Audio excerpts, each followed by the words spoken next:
begin this evening with a pledge. Pledge allegiance to the flag of the United States of America and to the republic for which it stands, one nation, under God, with liberty and justice for all. We have an aggressive agenda this evening, so I'd like to begin right away. I'd like to hear from our audit committee meeting. Yeah, Mr. Hauser. Yes. You want to come up on the, Right up to the podium. and you have to pull that microphone close to you because we're live streaming Okay, got it.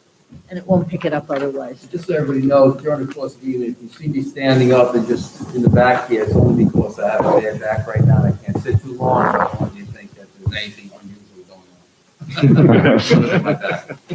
A very energetic president we have here. Thank you, John. No problem. Good evening, everyone. My name is Craig Hauser. I am the audit manager for Naraki Smith for the external audit of East Rockaway School District. Tonight is just a preliminary audit committee meeting. We will be discussing our planning of the audit as well as our procedures to go through with the final audit procedures. I believe you all have received a presentation. I'll be using and reading off of that. This should be a brief presentation. So starting on page 1, we have our scope of services. We have the audit of the financial statements for the year ended June 30th, 2021, in accordance with the U.S. Generally Accepted Auditing Standards, as well as the government auditing standards. We will do a single audit of the district's major federal programs for the fiscal year ended June 30th, 2021, in accordance with OMB uniform guidance. We will also audit the district's extra classroom activity funds, which are prepared on a cash basis of accounting. We will issue a management letter presenting our findings and recommendations on improving accounting and procedures and internal controls. And at the end of our audit, we will present our audit plan and results of the fiscal 2021 audit to the audit committee as well as the Board of Education. On page 2, just some current events. This year, there will be a change to the financial statements. There is a implementation of a new GASB standard. This is a statement number 84, fiduciary activities. This provides clearer guidance on identifying fiduciary activities for accounting and reporting purposes. Just to give a brief overview, not to complicate things, for the implementation of this new standard, the district will need to do the 3 following things. A new governmental fund will be created, which is a other miscellaneous special revenue fund, and this will be utilized to account for transactions of the extra classroom activity funds, as well as the scholarship funds. All payroll liability and clearing accounts will be moved from the current trust and agency fund to the general fund. And this essentially will eliminate the use of the T&A and T&E funds for this year and going forward.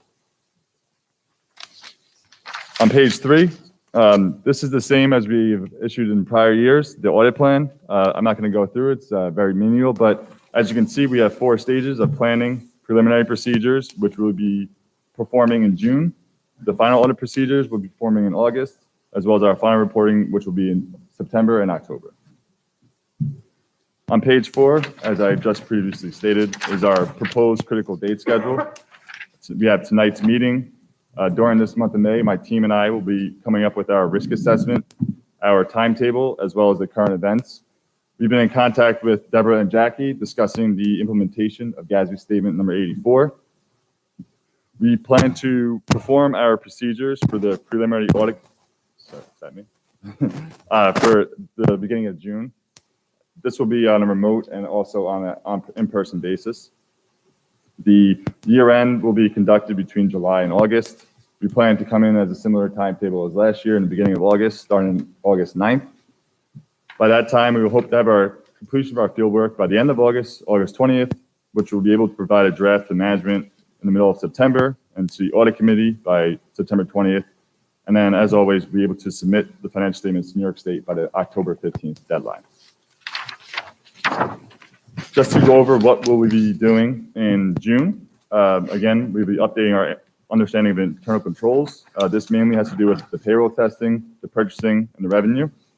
We will also look into other areas such as capital expenditure testing, single audit testing, so on and so forth. These preliminary audit procedures help us to lessen our workload in August, as well as give us an understanding of things that may have happened during the year that we may have to look into in further detail during August. So it's kind of just a preliminary review of the audit going forward. On page 6, this will be our final audit procedures that we'll be performing in August. Again, I don't want to bore you and go through the menial details, but as you can see, we look at the main areas of the balance sheet, which is the assets, liabilities, and fund balance, and we go through detail and analytical procedures of revenues and expenditures.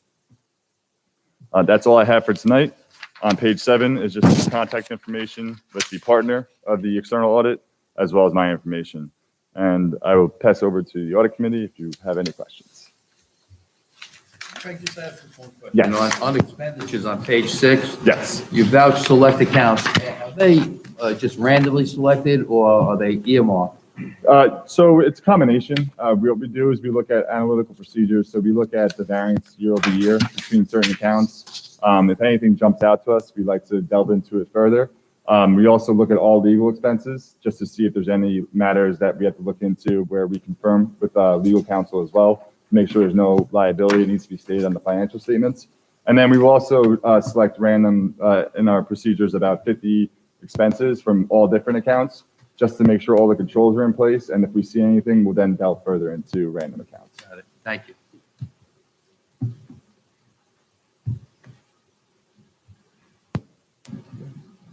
Questions, anybody? Thank you very Thank you. much, Craig. Thank you. Appreciate Good it. night.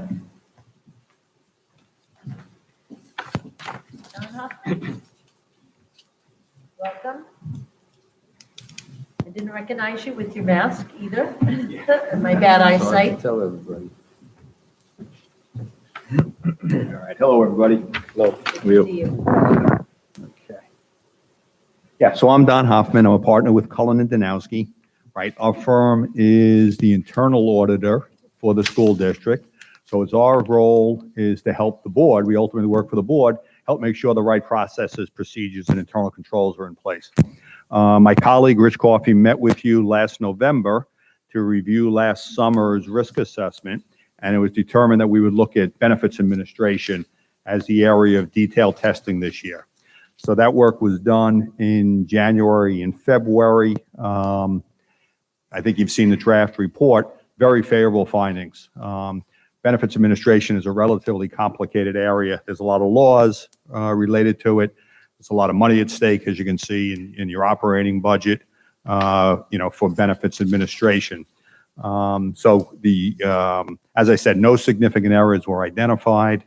One of the things that we really look at is the calculation of the share that's being charged to the employees compared to how much the district is picking up of health insurance and costs like that. We went through that in great detail. We found no errors associated with that allocation of cost, which is a real positive. Did anyone have any questions about the draft report? The one recommendation is simply an accounting matter. It's to recommend that whenever you work with spreadsheets, have totals and then use those totals to compare the amount of checks that are actually cut. We found one minor error of $20 in Medicare reimbursements, and that would be easily eliminated if people were working towards a total of the transaction as opposed to just entering each transaction individually. So easy enough to fix, wasn't significant in the scheme of things. On page 3, Yeah. where the balances of each one of those accounts there, Yep. are they all in range that's a healthy range? Yeah. Benefits administration, and the budgets related to benefits administration are generally conservative, right? And most business officials will tell you that, they had that as a conservative number, because they don't know the healthcare numbers going to be for the subsequent year. And that's an area that school districts use for some contingency in the overall budget. So, you can see the numbers as part of the budget process, which you go through in detail. You kind of see for yourself, where the numbers are. By providing this, it gives you a better look at what's happening with individual codes, right? Thank you. Don't we get the numbers also mid-year? Doesn't it go January to January for health insurance? Health insurance is January to December, exactly. So when you're doing the budget, you're really doing it, 18 months in advance of their price increase. Or I'm sorry, 9 months in advance of the price increase. So again, business officials are always conservative there. And that's part of what's covered by the appropriated fund balance each year is the conservative estimates in the budget, right?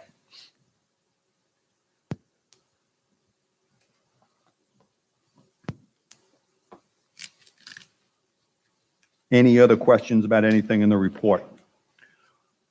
Part of the engagement was to help the district draft procedures related to the detailed work that's being done. We're wrapping that work right now. Deborah Muller has been very cooperative with that. And we'll finish that up, I think, in the next couple of weeks to complete the engagement for this year. And Don, on Yeah. page 6, under the recommendations, Yep. how are we working together with that? How do we work together? Your recommendation to us right now? Yeah, well, the administration should put together a corrective action plan, as with any recommendation. That should be reviewed and approved by the board, and then it's submitted to New York State SED. When we do our risk assessment a summer from now, we'll follow up to see if you've implemented what you've said you're going to implement.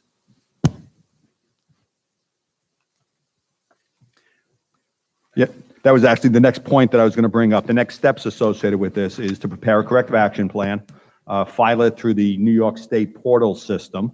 The corrective action plan, we've seen in the industry, the state is reviewing these more diligently than they have in the past. And school districts are finding out that the corrective action plan will get kicked back if they don't assign responsibility for the corrective action and assign a time frame to it. So for purposes when you prepare that, Jackie, make sure you assign it to somebody and put a time frame in, or SED will kick. On the last one? SED will kick it back. Oh, there you go. Okay. My name was on every one of them. Okay. All right. So you're way ahead of me. Okay. Yeah, well, they're reviewing them. Our next engagement will be to do the annual risk assessment, which we've historically done in July. I'd anticipate that should be ready for review. Last year, we reviewed it with the board in November. I'm hoping that we'll be ready earlier than that this year. Last year, we had a lot of complications due to COVID, obviously. But this year, everything's moving much smoother.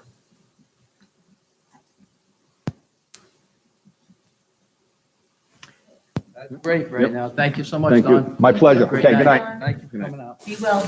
Yep, you too.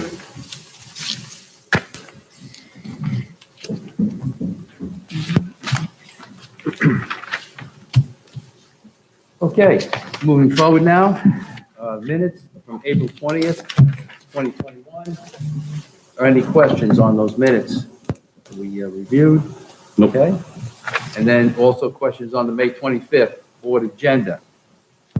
Anybody have any questions on that? And I do have a few. I just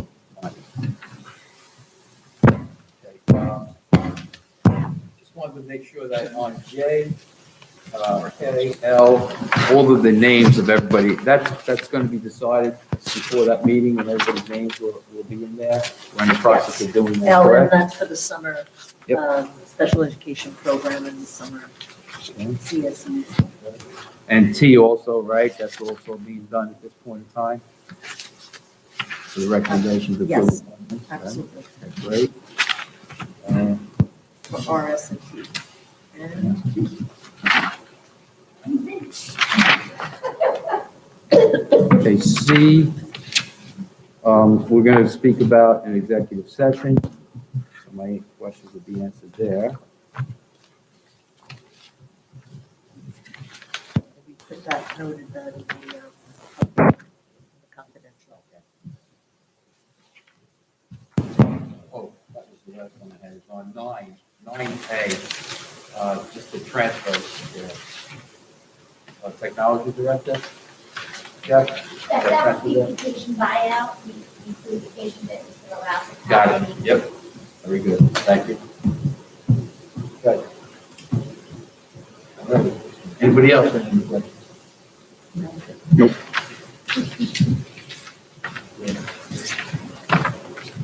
Okay, moving on. Let's go to agenda item, use of federal funds, the American Rescue Plan Act of 2021, elementary and secondary school emergency relief act, fund, ARP. Yes, sir. Lisa? Okay, so there's been, thank you, Mr. Volpez. There's been a lot, as you know, Mrs. Griot presented about this. We've written about it in the update, and she included it in last month's budget presentation with regard to the funds that we will be receiving. So just to summarize, we'll be receiving about $1,886,000 for the CRRSA funds, and that was approved in December. And then we most recently received $766,000, about $767,000 for the FARPA funds, Federal American Rescue Plan Act. They love acronyms, and that was approved in March. And, there are some specific guidelines that we have to follow in order to spend that money. We are working on plans. Mrs. Heck's going to talk a little bit about the learning loss and enrichment opportunities that we are planning for. And of course, these funds will need to be spent over a 2-year period, which is a good thing. So we will have opportunities to develop and implement various programs, not just this summer, but into the fall during the school year and into next year in the summer and the following school year. We will have to have a public hearing and post our plan, which will be submitted by July 1st, as to how we're going to be spending that money. And so we are working on that now. Obviously, as I said, a lot of it will up to 20%, or I should say, I'm sorry, at least 20% needs to be used to address learning loss. And that would be, again, over the life of the 2 years, not just, this summer. So it includes summer learning or summer enrichment programs, both of which we're working on, extended day programs. So in the fall, we are starting, of course, the priority is the summer. We have to get everything up and running for the summer, and then we'll be putting our attention to programs for after school in the fall. Also, extended school year programs. We do have our special education program, and I guess extended school year would be summer things that we're going to be offering in the summer to address learning loss in students who have not met benchmarks as well as they may have, and some of our struggling learners. And again, students who, they call it incomplete learning, because we don't want to cast the, the fault or the impression on the students. This is really because our students have been struggling. And so we cast a very wide net in terms of who are the students that may benefit from these programs. We will have criteria, as Mrs. Hecht will talk about, and not just students who are traditionally receiving AIS or remedial services, but any student. We're going to be looking very, very carefully at all of our student data to see any student that would benefit from additional support over the summer, and then, of course, into the school year. So on that, note, have we gotten together committees that are feeding into all of these programs of various money? Yeah, we've worked with our administrative team, and we did speak with our union. We spoke with parents as well, Super PTA, asking, what their thoughts are as to what types of programs we could run. To be very honest, one of the challenges, it's not insurmountable, but one of the challenges is to find people who are willing to work over the summer. This has been a really hard year for everyone, and I think people are looking forward to their summer vacations, but we have had a number of teachers step up. Mrs. Heck's been working closely with them. We adjusted the rate of pay, because we do have the BOCES, which is a benefit to us. We can't double dip, because when we pay for the BOCES bill, when Mrs. Griot files and accounts for all, she needs to indicate what funds are being paid. So usually we get money back from BOCES, but if we're paying with federal funds, we will not aid back on it because it's considered double dipping. But it still benefits us to manage the programs through BOCES, and we have flexibility in terms of a number of areas in order to do that. So Mona's going to tell you a little bit about it. I'm going to turn it over to her. Thank you and good evening. So, we have talked a lot about the incomplete learning, the learning loss, the potential summer slide as well as COVID slide. And so what we've been working on is what we're calling a summer climb program. So we want to make sure students have opportunities to continue their learning, to possibly fill some gaps. As was mentioned, we do have our Nassau BOCES East Rockaway Summer School program that is running this summer again. It's a credit recovery program, and it will run 5 weeks from July 6th through August 5th. And we're going to be also working with the summer climb program within those same days and weeks. So 3 one-hour periods per day, 4 days per week for 5 weeks. And we will be addressing needs for students who are currently in our kindergarten through 7th grade, so our entering 1st through 8th grade students, as well as, again, our summer high school credit recovery program. And we're also looking at offering some enrichment and engaging opportunities that won't necessarily all run for the entire 5 weeks, but may run for a couple of days per week, may run for 1 week or 2 weeks, depending on the offering. So it's all in the works right now, but we want to make sure that we have a little bit for everybody. So we're looking at, again, the academic needs. That's our priority, to make sure that we continue the learning for those students. We have engaging programs and technology that we're going to be using in those classroom settings, and provide, targeted opportunities for families of students that we identify first and foremost. New programs. Yeah, exactly. And then again, some of our enrichment ideas that have come up are some STEM activities for our young learners in 1st, 2nd, possibly 3rd grade. We're looking at some music programs for our middle school, high school students. We've been talking about possibly some coding or some other technology programs for our elementary and into our middle school and high school. So there's a lot that's right now in process and in the works and in conversation. But we have had teachers step up, and as Ms. Ruiz said, it's a challenge because of the challenges that everybody has faced to really get people to want to participate. But we have increased the rate of pay, which we hope will be a little bit more agreeable. Exactly. We do, we understand the investment of time, and we want to, respect everybody's time as well. And so hopefully we'll be able to offer some really great opportunities for our students. Mona, any opportunity for specifically in the enrichment part of it, art classes or anything like that? Or you might have said it, maybe I didn't hear you, but I know I thought you said STEAM or STEM, music, potentially coding and things like that. Is there any room for any type of art? There absolutely is room for art. Again, it's really going to be driven by the faculty who, are interested in providing. So again, we're continuing to have the conversations. Nothing has been finalized yet.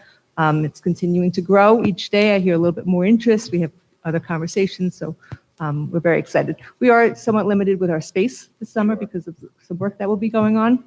So we're working very closely to make sure we have the available space with everything else that's going on around the district. So we're working with all these constraints, but we're getting there. We'll talk a little bit, sorry, about the Cold Spring Harbor Yep. program, and I'm sorry. That's okay. Just on this note, on Yep. the staffing, Yep.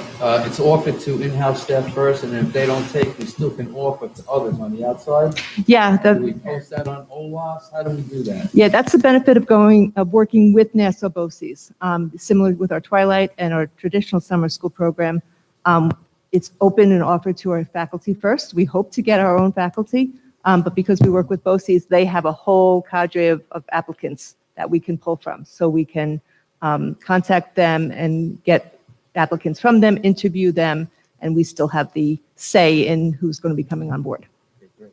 We're also, Just one other question. Yeah. Summer climb, I'm sorry, because I'm excited about the summer climb. I love the name, by the way. Thank you. Whoever picked that name, great job. I really do. I think that's a great name. With that, are we considering anything for the social, emotional, physical needs of the students that, have regressed this past year, in programs that might be offered from, 7th grade on or 6th grade on, 5th, 6th? Any considerations in that?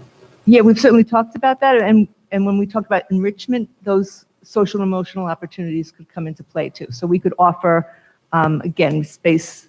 We have the space and the availability of faculty, of some sort of mindfulness or yoga or something like that. So Right. yeah. That's terrific. Yeah.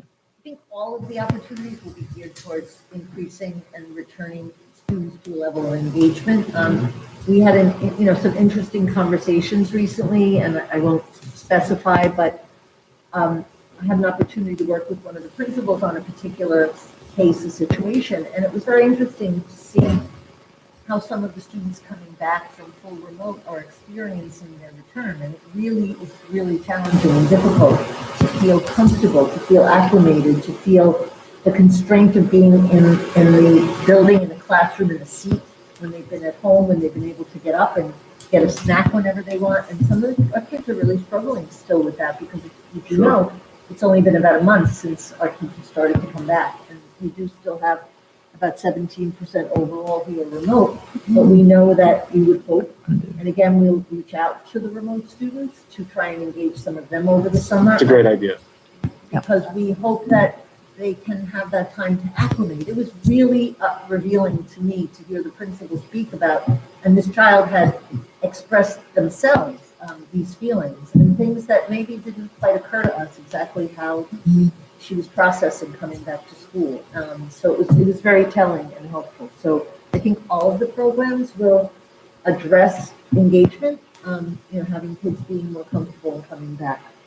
And also, because we are concerned about staff and about even program design, which is, in order to offer a good program, you have to put a lot of thought into it and design a curriculum, which is a very short amount of time and not a lot of people. So we've asked teachers, we're looking at some kits and things that we might be able to use in that regard. But Scope also offers a lot of enrichment programs that generally they offer through parents. They're paid by parents. So they offer them in schools, and then in school districts, and the parents choose, they run after school for 4 weeks or something like that. So we're going to reach out to schools as well to see they may have some established programs we can fund through Scope, and they can come in and offer those. But space is going to be a real problem because there's going to be work done in Center Avenue throughout the summer. There'll be work done up here. We will have the middle school wing where summer school will be held.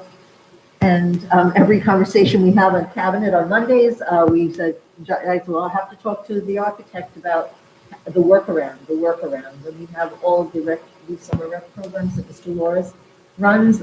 It's on the agenda as well, but we'll be running all of those programs out of Rain, because up here we'll have the field work, and we'll also have the electrical work for the HVAC system, and possibly beginning some duct work. The work is being done to install the generator. That's already started. You can, if you see in that little inlet in the back, that alcove. I was shocked today because I hadn't seen it yet. So there's a lot that's going to be going on, and we have to really work around all of that. So we will, if we don't get to offer a lot. I know one of the questions last night was after-school clubs and other opportunities, especially at the elementary school. So hopefully we can carry those on into the fall. And, because we will be limited in terms of what we can, A, pull together, and B, space issues. And we don't want to offer things remotely. No, I don't think no, you that- defeat the idea is to purpose. engage. Totally defeat the purpose.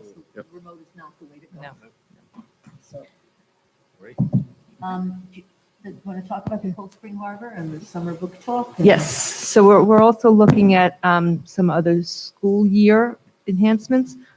We've identified a need for more reading services for our students, so we posted now for an additional reading teacher at the elementary level. And we are also looking at some enhancements up here in the junior high school. Cold Spring Harbor Labs has a DNA lab, and we've done a lot of work with our science research program. It's a small program, but it's a growing program. And our students have had some interesting opportunities this year. Dr. Krause has brought in some great, he brought biomedical engineering hand that the students were working on actually building, a robotic hand. That's great. Yeah, really, they did, and they would code what the hand can do, decide, a specific task for the hand. So it was really interesting stuff. So the DNA Learning Center at Cold Spring Harbor Labs is another opportunity that will provide resources for our teachers, opportunities for our students. So that's something that we're looking into. There's also talk among our administrators the other day about having a summer book talk. So we would get, a common book and have families engage in that reading and lead that discussion with our district.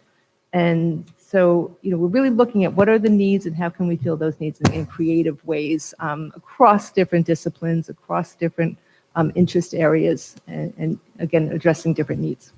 The high school is reading, the junior senior high school, the entire building is going to be reading I Am Malala. And they're hoping to, the administrative team, Mr. Schaefer, Mrs. Terranova, are hoping to pull together some activities over the summer to engage families as well as not just students and faculty to read the book, but everybody will get a copy of the book. Is she the Pakistani woman who was like treated horribly? And, yeah. Yep. Yeah, I mean, she's an amazing person. So it's a great idea to have people taking a serious look at that.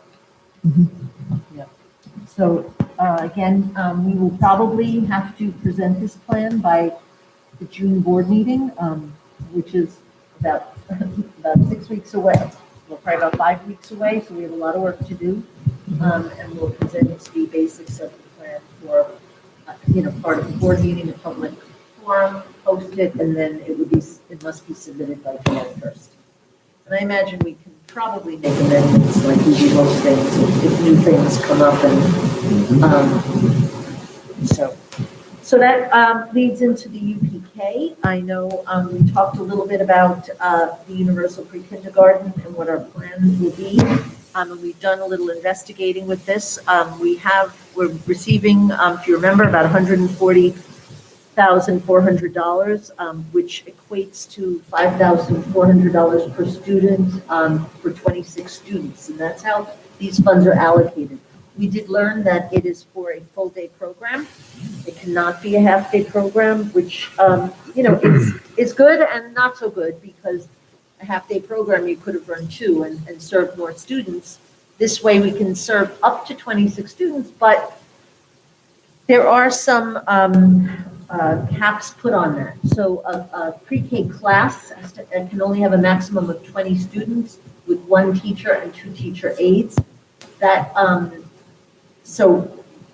And then, or up to 18 students with 1 teacher and 1 teacher aide. And we probably will not utilize all of the funds because we can't run, the funds wouldn't be adequate to run 2 classes of 13, and we can't run 1 class of 20 and 1 class of 6 because we just wouldn't have the funds to pay 2 teachers and 2 teacher aides. So we're looking at different ways to address the UPK program. We have 3 options. We can run an in-district program run by us, which presents some issues. The hours are a little different than our teachers' contract.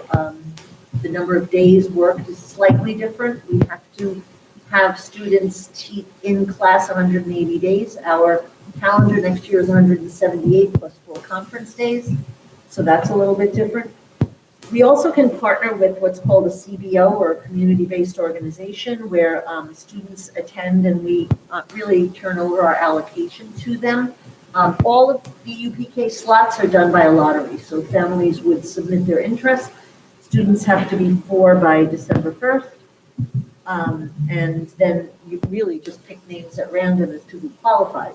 A third option is to partner with Scope, and they offer a unique model in that they run the program in the district. So if we decide to run an in-district program, they provide a certified teacher, they provide a pre-kindergarten curriculum, they provide parent-teacher conferences, they have programs that exist now in 17 school districts in Nassau and Suffolk, so Scope is really a well-run organization and they do a great job. We've been very happy with their after-school program, their aftercare program. So I did attend, I actually wasn't able to attend the webinar, but I listened to it recorded, which is what's wonderful about technology, and has a PowerPoint, and I'm going to be looking further into that. I think that's a great option. However, one of the problems with just running a program is space. I did meet with the elementary principals, expressing our desire to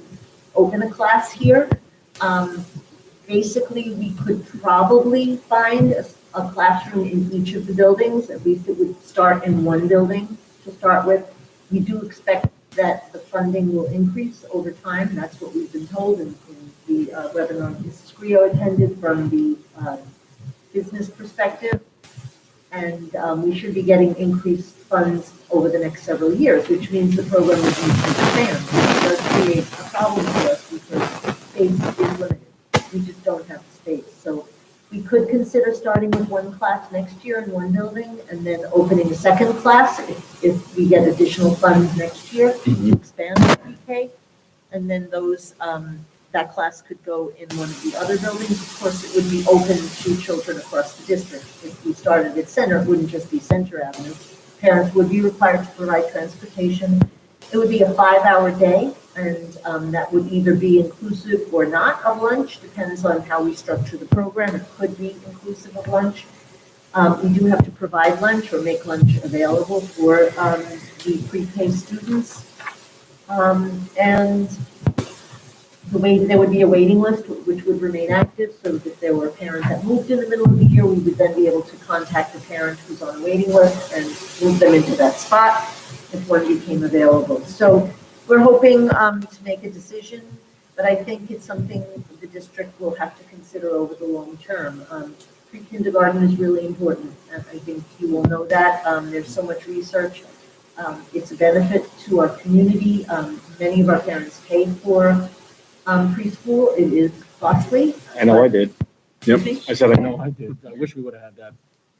And it's universal pre-kindergarten in New York City, as you know. It's instituted across the city, and parents do not pay, and there's a tremendous benefit to doing that. But we will be limited moving forward in forward years to where would we house a universal pre-kindergarten program if we receive more money. And there is talk of receiving significant funds for all schools, like New York City did make it completely funded. And we would never want to turn those funds away. We could partner, There are two approved preschools in the community. One is Little Pebbles, the other is Tutor Time.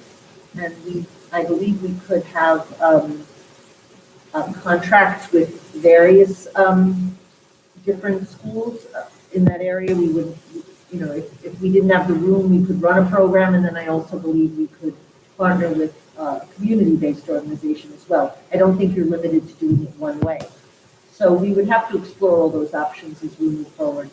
But, it does speak to some long-range planning on the part of the district because the space is always tight for us. We are always struggling. Our principals are masters of moving things around, and we have a lot of support programs, and a lot of that is push-in because we don't have pull-out space, and that's fine because sometimes push-in is better than pull-out, but we do need spaces for people to keep their materials and things. So we are looking at hopefully opening one class this year. I would like to do it in district. I think that would be the way to go. Yes, I agree. Yeah, you got to keep And it district. try to find the space. The principals both did indicate that they could have one room. It would mean moving things around in the building, but that's where we're at right now. So we get up to 140,400. Yes. So if we use 18 students, we're only getting 97 too, so we're Right. leaving. We What would have if- to leave the rest on the table. Right. So what if, just thinking out loud, what if we did 2 classes of 18, use their 140 and then add 50,000 of the district's money so then you have one in Center and one in Rame, 2 classes, going forward, not year one, but just something to think about. So we're leaving a good amount of money on the table. And really, it would cost the district 50,000 to have 36 kids in pre-K. Yeah. So just a thought. You could also, there's a very good idea. You could also charge parents a little bit and open up a place. Whatever the going rate is, you charge half and offer a great quality product and service where parents feel very comfortable bringing their children. And it's not a bad thing to have an operation that does generate some profit, but also offers a great quality product at the same time. So it could make sense to consider getting another property or something like that and turning this into a business model. I wouldn't be afraid of that option either. to be dead honest with you. You could certainly And look using into that money as a jump start for it. Go ahead, Donovan. That's okay. So my question is gonna be, when partnering with Scope, is that a normal scope where we would be able to get back, like BOCES? Does any monies come back to us No. with Scope at all? No, Okay, so no. partnering with Scope, the advantage, what's an advantage of that? The advantage is that they have a lot of experience.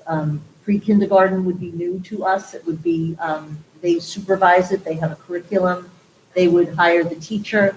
And again, I haven't looked carefully at the way the day would run, but the length of the day for a pre-K teacher is shorter than the length of the day for an elementary teacher. Our contract covers certain hours for an elementary teacher.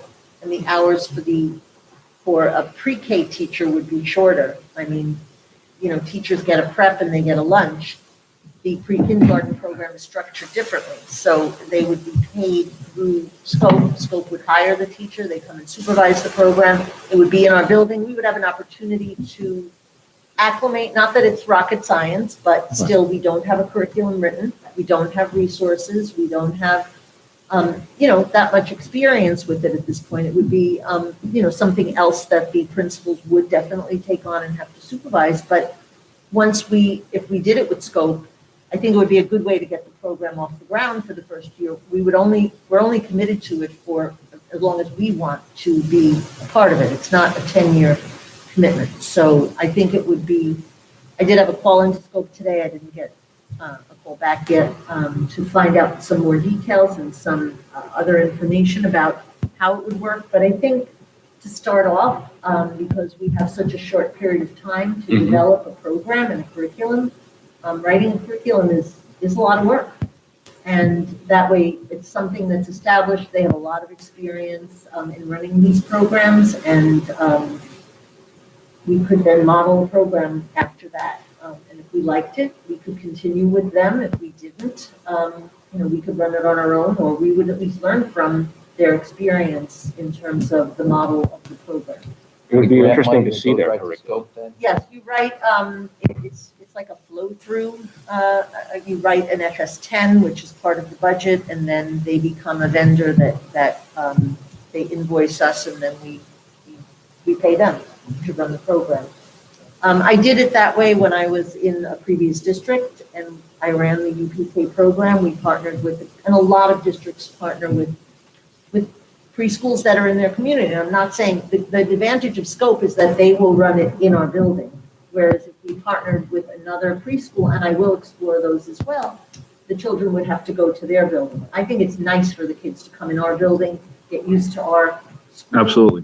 They want to get Familiar used to with it. it. Another thing that's a point, like a Little Pebbles doesn't have a school nurse. We have a school nurse. So when my daughter has juvenile diabetes, I had to send her to St. Raymond's because they had a nurse. So to have a nurse in building, if they're in our building, is a great thing. If any child has an allergy or a, Okay, so I didn't know that. A Yeah. nurse is actually, I didn't know Little Pebbles did. Yeah, so we had- Nurse is a requirement for UPK. Yeah. So in order to run that program, you must have a nurse. yeah, no, we had to send her to St. Raymond's because they were the only one around that had a school nurse. I think the other consideration too is the safety factor. We know the safety that we have in our schools, because we use Altaris, and we don't know what safety is and security is on the outside programs for the children on dependent. So I think that everything we've heard so far tonight is a great first step forward.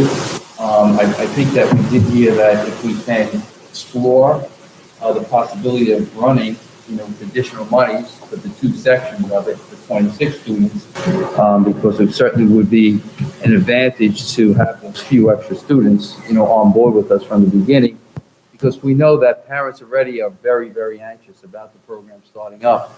We've never had that before, and we've waited, like you said, last meeting, we waited, 10 years to get this grant out there. So additional money that we could possibly, either what Dan had mentioned, with partially coming from parents, or Jackie finding it in the magic button somewhere, or she's very good at, we could certainly look into that direction, so.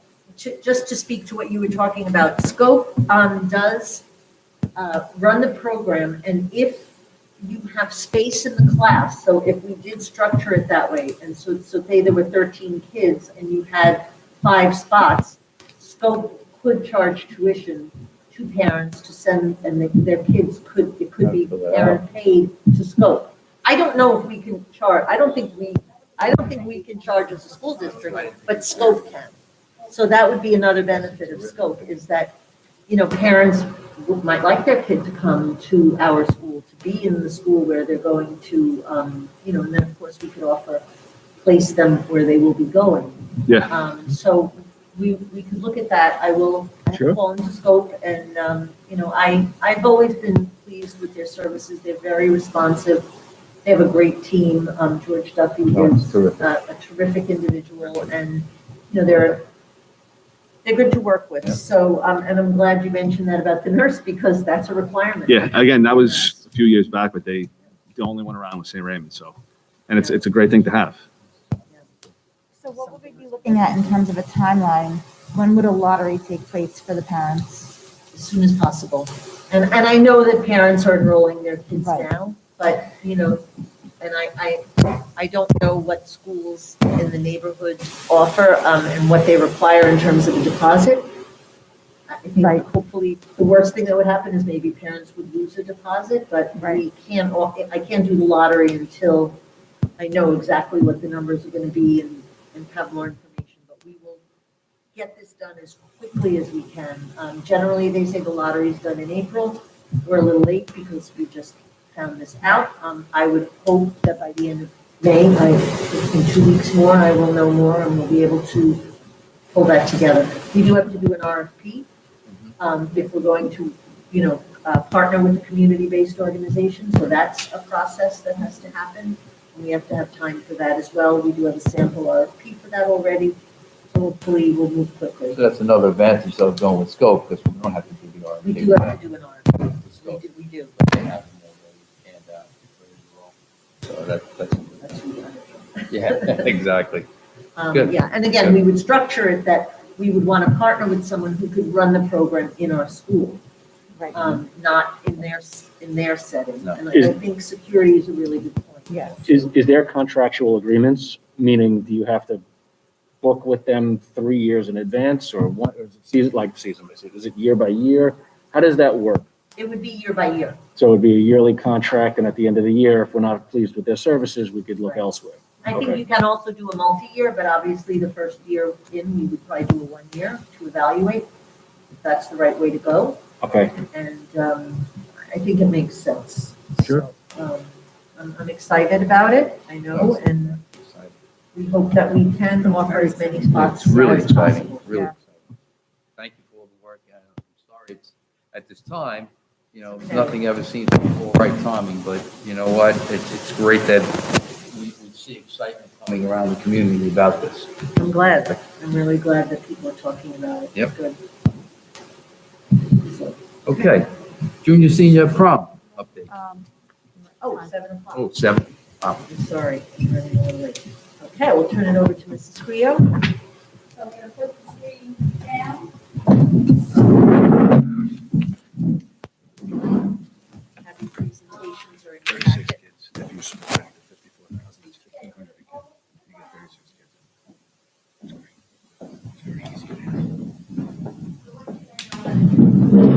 It's like a no-brainer. Almost to the ground, Lisa, in order to get it lined up. It's easier with that space, right? Because less kids, they hold this. So much easier.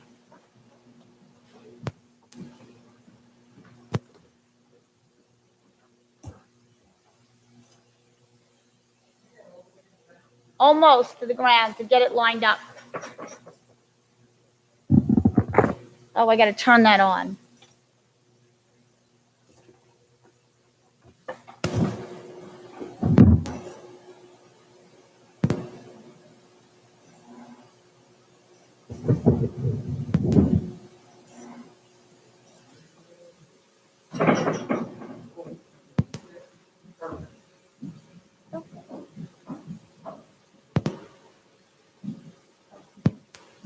I don't see any. There it is. Okay.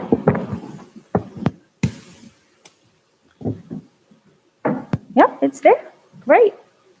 All right, right on time. I was waiting for you to sit, Mr. Volpus. so welcome to tonight's budget hearing. These are the topics we're going to go through. We're going to go a little bit over the budget process, our expenditure review, our revenues, our tax levy cap, the property taxes, the additional proposition that's on the ballot, and a contingency budget. So I always like to start with our financial accomplishments. I think it's always a good thing to explain to the community how well we've been doing over the last several years. So one of the number one accomplishments I like to brag about is the fact that we no longer rely on a significant portion of reserves in order to fund our operating budget. So you think of reserves as a savings account. So from the 16-17 school year to this budget that we're about to present, we've actually reduced our dependency on reserves by over $1.2 million, which means we are really funding our operating budget in full with the revenue that we pull in as well as the state aid. We've increased our technology support, reducing dependency on technology reserves. So we all know technology has increased over the last several years. And what we did is we used to rely strictly on reserves at $200,000 a year, not always knowing that we would have $200,000 a year to fund it. So we've brought a lot of technology. We've increased the technology budget over the last several years so that we can support our technology increases. We still do rely slightly on the reserves, and that is still a goal that we're working towards. The other thing is we removed our dependency on capital reserves to support our annual plant maintenance and our annual capital projects. So again, in the past, we would put $200,000, hopefully, if we had money left over, into reserves. And that's the money we use for any plant maintenance or capital projects on an annual basis. Plant maintenance should not be being used out of reserves. So we corrected that immediately back in the 16-17 school year. And now we actually fund both the annual plant maintenance and the reserve and the capital projects through our general operating budget. So our budget really does support our whole program. And that was the goal. We shouldn't be relying on reserves for our general program. Capital Reserve Fund, we allocated $6.2 million to offset our bond projects so that there was no additional borrowing needed. That is also another huge benefit to the taxpayers. And back in 2017, our bond rating was upgraded. That will help when we go out for our bond borrowing later this year for the bond project we approved in 2019. So I always like to start out with a little bragging. So what does our budget process look like? We begin in the fall. My office begins rolling salaries, anticipating what it'll cost for our contractual obligations. We have 4 public work sessions. Those are the dates in which we held them. Each one of them has been placed on the website. I urge you to go look at the PowerPoints, ask some questions before the vote. My office is always available. We adopted on April 20th, and this is our budget hearing. Our vote is next Tuesday. This everybody should be aware of. This is the strategic plan we put back in 2015 that the Board of Education, the superintendent, and the community members developed. It's a 5-year plan in which the district builds all of its budget and all of its future goals on these 4 different areas: achievement, opportunity, connection, and innovation. And the budget is built around these 4 areas. So again, I like to brag. So since the strategic plan was put into place, these are actually the initiatives that we've actually taken into the schools. So a lot of people say, well, why haven't you reduced our budget? Why haven't you reduced our taxes? Well, what we've done is we've improved the program while maintaining a relatively low increase in our taxes. And here is all the staff that we've added over the last several years based on the strategic plan that was developed. And I'm not going to read them all, but they are in your handout. Here's all the student opportunities that we've added over the past several years. Quite a bit. In addition, we've put 16 new student clubs. And then these are just various areas that we supported as well with our budget, well within our 2% cap. We've also supported additional curriculum, a new textbook initiative, new curriculum writing. So we've really made a lot of improvements to our program over the last several years. These are our facilities improvements, all brought within to the budget funded through the general fund budget. Air conditioning, which was a very big initiative several years ago in the elementary buildings. Therefore, when we do the air conditioning here, all instructional areas throughout the district will be air conditioned. Several of the other projects that we've taken on, again, all through the operating budget. More renovations that we managed to do through the operating budget. No additional cost for the taxpayer. And security. This is an area the Board of Ed, the superintendent has made a top priority. And we've made significant investments over the past several years in creating a safe environment for our students and our staff. And this is just an example of the many things that we've put in place. Again, all within the operating budget. So let's talk about the budget that we're presenting. This is our budget for the 21-22 school year. It is a 1.33% increase from the prior year, just a slight increase of $547,220. It's a pretty low increase. Maintains all our current level of instruction and programs, extracurricular activities, professional development, and later on you'll see it actually has improvements. These are the district initiatives that we have in the upcoming budget. We are adding an ENL teacher, a .4 math teacher, a literacy coach. We have an extra slot, well, we have one slot added for Long Island School for the Arts. We are now bringing new Mac computers into our high school art program. We have a camera system and a subscription to allow regular home season games streamed to watch from home for free. We are purchasing a new 66-passenger school bus. The one that we currently have is a 2002. It's 19 years old. It's in excellent condition. Thank you to Mr. Lars. But it is 19 years old, and we need to start to consider that it will start to break down. And we are funding a new driver's education vehicle. This vehicle is a 2013. It is requiring more and more frequent repairs. It lacks all the recent features and technology, such as lane departure, collision avoidance systems, rear view cameras, all things that our students should be learning to use right from the beginning. So we feel it's time to replace this. This program serves the needs of our students and our community and is always at full capacity. These are the capital improvement proposals, all funded from within the budget. So we will be putting more high definition cameras. We hope to finish all of the new wiring that's needed in the high school on the exterior of the building so that we can replace analog cameras with high definition cameras. We hope to put 3M security film on our common area and classroom doors. We are going to install security fencing along the walkway to the front entrance of Rame Avenue because right now the way visitors enter, the students are right there on the fields and there's no barrier between the students and the visitor. So we're hoping to put a security fencing there. We're hoping to purchase an additional oven. Now, just as an, FYI, my office applied for a grant to help fund some of the oven for us. Whether or not we'll get approved, we don't know. We're hoping that nobody else noticed that there was a grant available and that we'll get it because we are not considered one of the neediest schools on Long Island. But we threw a hat in the ring that will help us.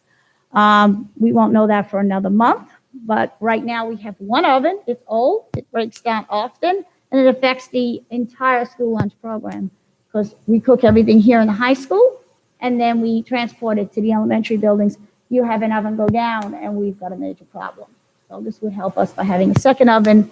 We won't have the issue that we have right now. If one oven goes down, we'll have time to fix the oven while we use the second oven.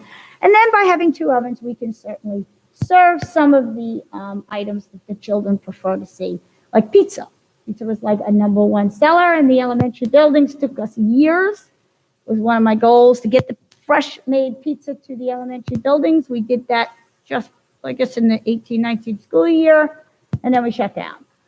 We did bring it back last month or the month before. It is a very popular item, but we can only do it one day a week. Because of the lack of additional oven space. So this will help us do that as well. Center Avenue art room floor replacement. We did all of the casework. We put the kiln in, put a kiln enclosure in. and this will finish that room. And then the Rain Avenue field upgrades. Another area that we felt needed to be addressed. We are using the fields more and more for our softball. Right now, we're using it for baseball as well. And over the summer, we plan on painting and repairing our dugouts and our backstops, doing a softball infield renovation, which is scheduled right now for August. We've done a lot of upgrades already. If you've been driving past the area, you'll see we've done a lot of aesthetic updates. We have the scoreboard that was here at the high school fields that we will no longer be using with the new athletic complex, and it was in good condition, so we will have it installed. Electric should be being run this week. We're hoping to have it installed either this weekend or next weekend. It obviously has to be done on the weekend because it will interfere with the students, so we're scheduling it for a Saturday. So that is all planned for the upcoming school year. E-rate. E-rate is it's funding for infrastructure expenditures that we get through the Universal Service Administrative Company, which is run under the management of the Federal Communications Commission. And each school is allocated a certain amount of money.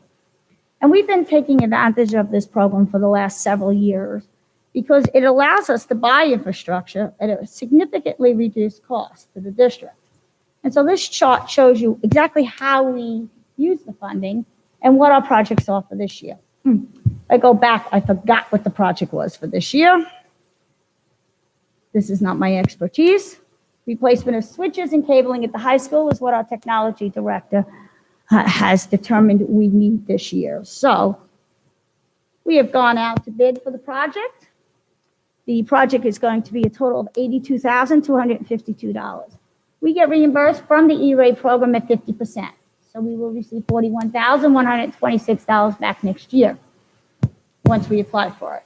That means that an $82,000 project is an outlay of $41,000.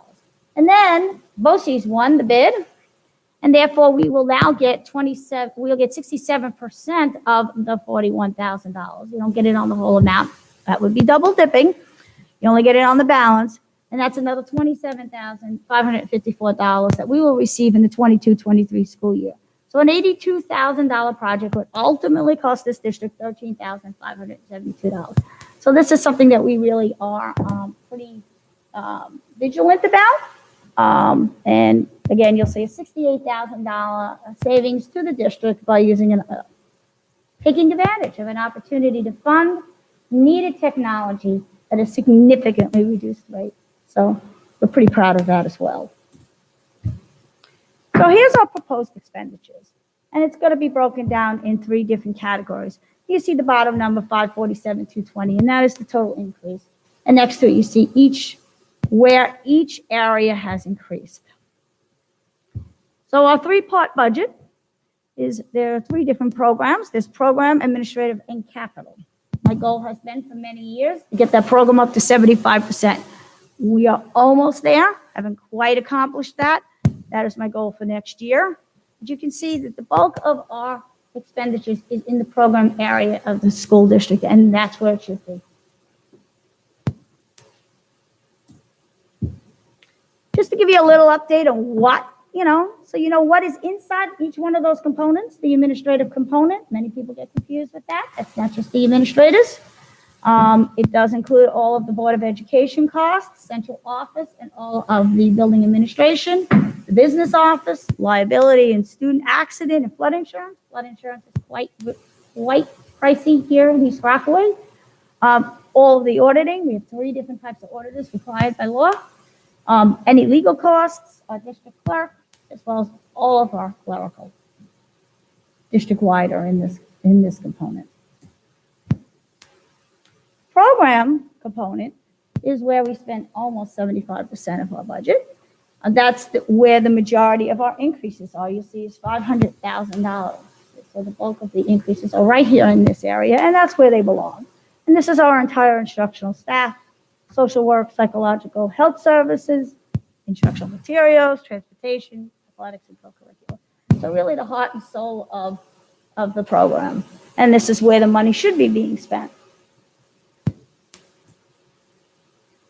And then there's the capital component. This is associated with our security, our custodial and maintenance staff, operations and maintenance of our building, all of debt service, which is really your loans, and capital projects. Again, everything is funded without using reserves. So any capital projects that we talk about is in this side of this component of the budget. Very minor increase. Again, when we add things, we always look to trim other areas. So you'll say, well, how could you add the things you talked about for only $12,000? Well, most of that $12,000 is salary increases, contractual increases. Then we have the other side of the budget, which is the revenue. School district budgets must balance. You cannot run in the red. You cannot have a deficit running budget. So we must have enough revenues to offset the expenditures that we propose. This is a breakdown of the various categories of revenue that we use to support the budget. State aid is the top number, and the number that is often looked or scrutinized a little closer. And I'll go into that a little further. Charges for services, you'll see that went down significantly. That's loss of funding for students that attended St. Raymond's. St. Raymond's was inside our district. We provided the nurse, and any student from outside the school district, we actually charged the other school districts for nursing and health and nursing services. So we did take a loss there in revenue, but again, we did have a savings because the nurse is no longer inside of our expenditure budget. But here it's a little bit more obvious. Our pilot went up slightly. Our interest we're keeping flat because interest rates have dropped significantly. Miscellaneous is tuition, driver's education, facility usage. That's, about what we get each year. We are no longer using reserves. That's part of the $1.2 million I spoke about in the first slide. Appropriated fund balance, we had money left over from our budget. I'm anticipating that we will have enough to fund $1.1 million. And then there's our tax levy. So let's talk a little bit about the state budget, because I know there's a little bit of confusion. State budgets are put in the newspaper, numbers are a little distorted, and sometimes we just need to talk a little bit about it. We'll start with the foundation aid increase. That's the biggest news of the year. Fiscal equity of 2007, 2021 now. They froze this many years ago, and we're talking about finally funding it fully in 2021. East Rockaway is owed $1.2 million annually. They're not going backwards. They're just saying we're going to bring it up to the $1.2 million. This year, we received a 0.2625%. There were 5 different categories. The category we fell in, along with a majority of Long Island schools, which was a $329,000 increase in foundation aid. 50% of the balance due is expected to be funded in the following school year, and then fully funded by the 22-23. 50% of the balance due, if they do in fact come through with this, would be another $462,000 next year.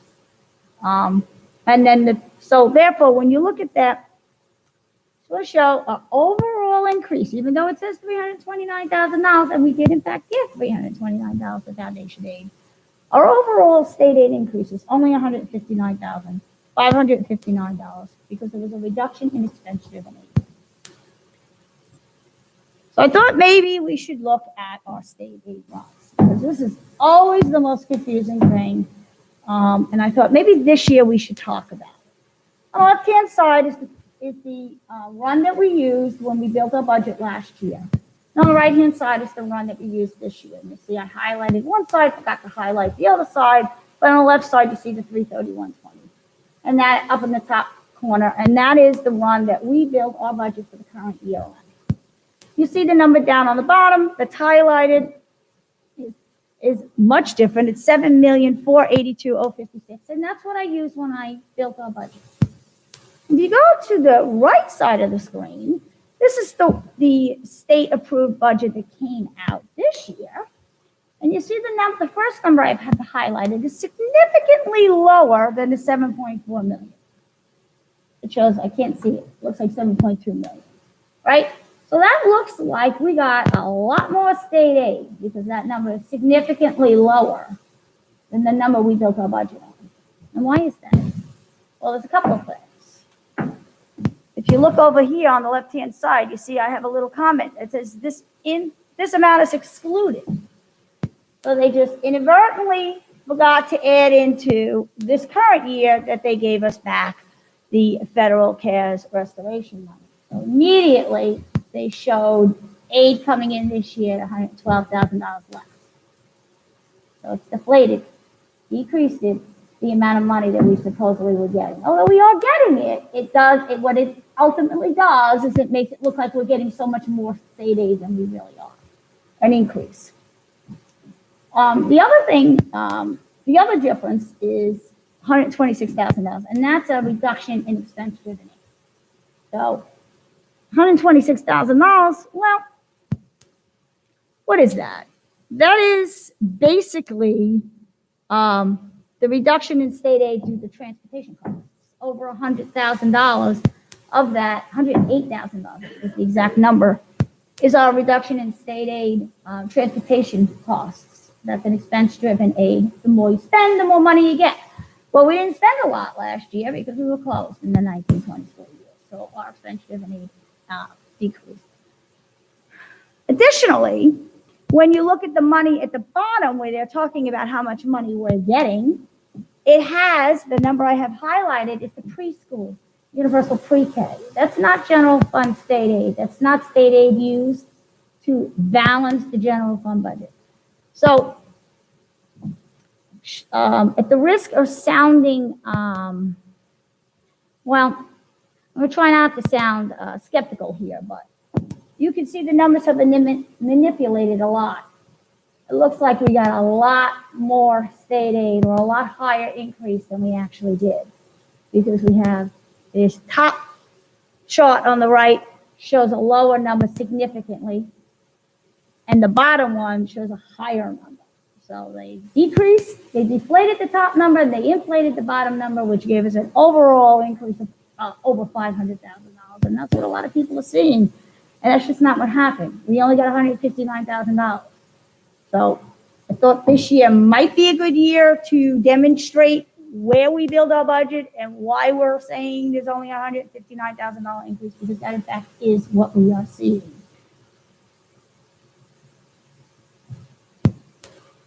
This is our use of reserve chart. I love this chart because it shows the $1.2 million going down. And we just have a small amount, $170,000 for technology. Again, we're working very carefully and very hard to get that money out of reserves and back into the operating budget. And the problem is our technology costs, because we are improving and rolling out more technology every year, it's not so easy because I keep increasing the technology budget so that we can do more with technology. So it's hard to take it out of reserves when I need to increase it for other reasons. This year, our one-to-one initiative is going to third grade. So I couldn't decrease it more because I had an increase there. So we are working on it. That's all that's left coming out of reserves. I think that's a pretty significant accomplishment over the last several years. So we'll talk a little bit about the tax levy cap. This is our 10th year since the cap was put in place. It started in the 12-13, again, 2% or the rate of inflation, whichever is less. This year it's 1.23. Doesn't cap the assessed value of a property or the tax rate. It just caps this one portion of a formula that has multiple variables. This CPI is the only variable that is consistent across the state. The rest of districts, they apply specifically to each district. So a 10-year tax levy cap average is 2.05%. That's pretty good. Governor Cuomo would be thrilled with himself. His goal was to keep it at 2%. And the formula has gone up and down, up and down, up and down. But it's been an average of 2.05% to cap levy. Our cap for this year is 2.6%. But our tax levy increase is 1.6%. So we came in a whole 1% below our tax levy cap. This is showing you, since the tax levy cap went into place, what has East Rockaway done? Well, we've been below the cap 2 out of the past 3 years. And over 10 years, our tax levy average has been 1.93. So we've been below 2% average over the last 10 years. And that has been the goal. Keep it as low as we can, try to keep it, but you can see how it goes up and down, and that's because our state aid is going up and down as well, and the tax cap is going up and down. So, 1 year I'm at 2.2%, the next year I'm at 0.88, and then I'm jumping up to 2.3%. It was very, very difficult to do long-term budgeting with these kinds of fluctuating revenues. So the estimated impact of our tax levy, again, this is coming off of the April 2021 Nassau County Assessor's Office. They determine the assessment value of homes. They determine the average value of a home. They say the average value of a home as of April is in the East Rockaway School District is $459. Based on that, this proposal is $186,000 increase annually.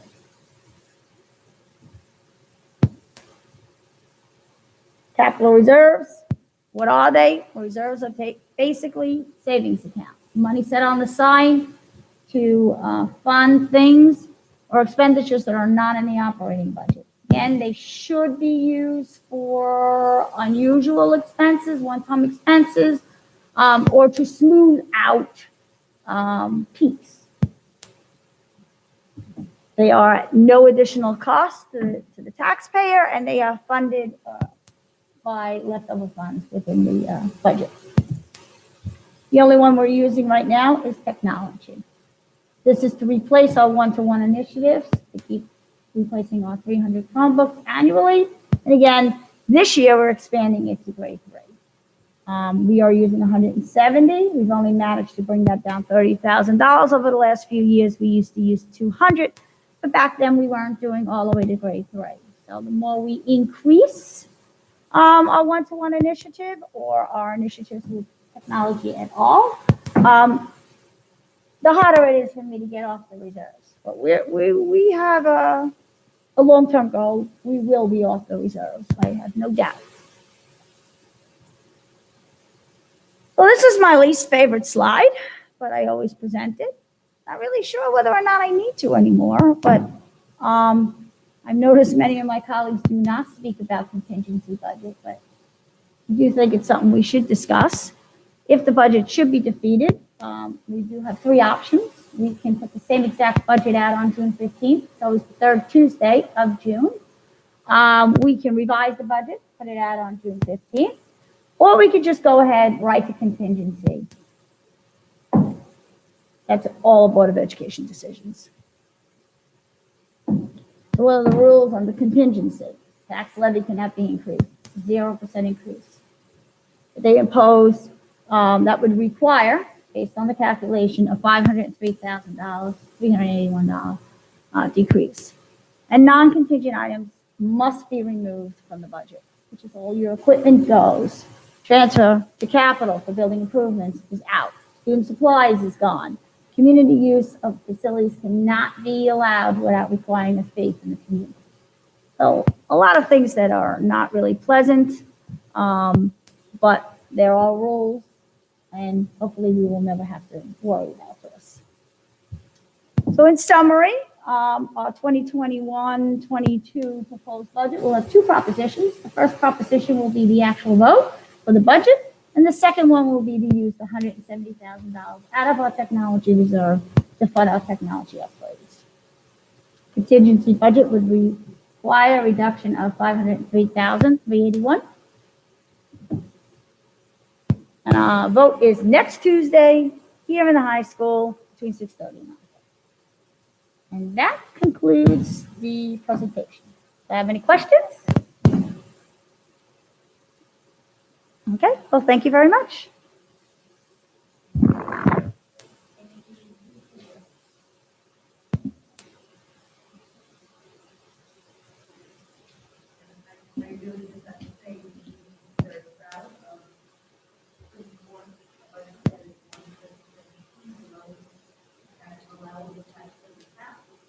Thank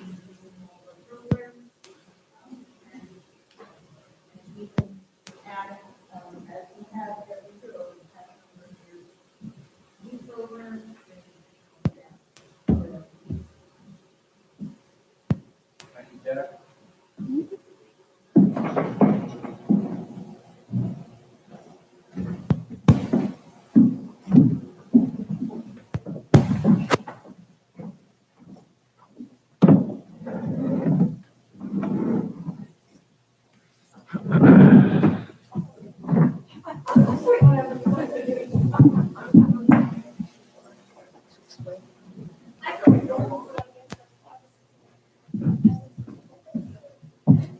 I thought we required as part of the budget hearing.